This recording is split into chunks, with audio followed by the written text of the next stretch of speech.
ஆக்சுவலாக 2022லேருந்து நான் யோகா கிளாஸ் வந்துட்டுருக்கேன். நடுவில் ஒரு 1 இயர் பிரேக் ஆகிடுச்சு. ஸோ அதில் வந்து எனக்கு ஃபஸ்ட்டு ஹெல்த் இஷ்யூ பார்த்தா நான் இங்கே வந்தேன். அப்புறம் நிறைய ஹெல்த் இஷ்யூ இருந்ததுனால அந்த 2022லேருந்து ஒரு 2 இயர்ஸ் கண்டினியூஸாக வந்தேன்.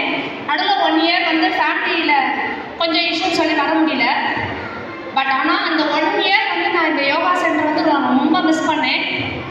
அதுக்கப்புறம் திரும்பியும் பாடியில் வந்து கொஞ்சம் லேசினஸ், அதிகமாக ஹெல்த் இஷ்யூ அதெல்லாம் வந்துருச்சு.